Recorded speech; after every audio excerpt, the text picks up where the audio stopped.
The honourable member for Dartmouth South. Mr. Speaker, my question is for the Minister of Education. Over the last 2 days in this House, the Minister has insisted that his focus is on all students. However, his government's disappearing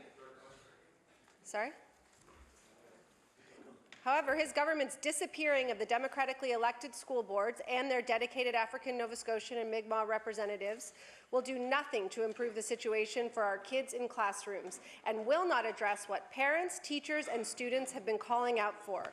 Can the minister point to a single provision in this hastily compiled enormous omnibus bill, not some future plan or future initiative, that will make one difference for my and other children in classrooms? The Honourable Minister of Education. Thank you very much, Mr. Speaker. I can name several.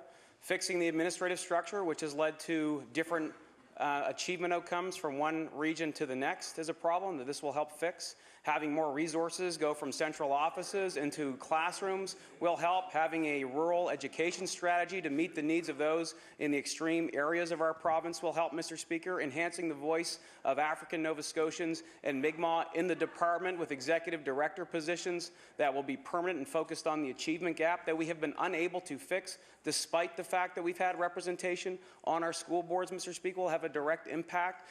Empowering our teachers to have more say over course materials, curriculum, giving our principals the freedom to be without conflict of interest, to focus on the needs of our kids, Mr. Speaker. All of these things will directly impact our kids for the better. The honourable member for Dartmouth South.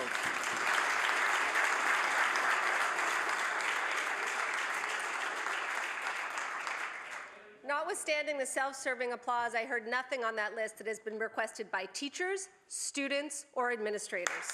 Mr. Speaker, what we've learned from the elimination of local health authorities is that centralizing decision-making has not improved patient care or resulted in greater focus on health and wellness. What it has done is left communities fending for themselves without services that meet local needs and has created constant questions about who is accountable for decisions.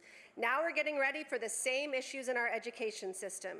Mr. Speaker, given what is at stake and our experience in healthcare, why won't the minister pause this bill to consult with rather than dictate to, which is my interpretation of what's happened so far, local communities about what is needed in classrooms? The Honourable Minister of Education.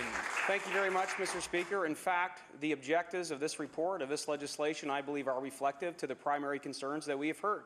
And this will help us implement an inclusive education policy that will better improve the classroom complexity challenges that teachers have been dealing with, Mr. Speaker. It's so interesting that for a year, I've been hearing from the opposition that's told us this system is in crisis. The education system is broken. And now that we are on the verge of having the single greatest reforms that have happened in this province's history in education, they have become defenders of the status quo.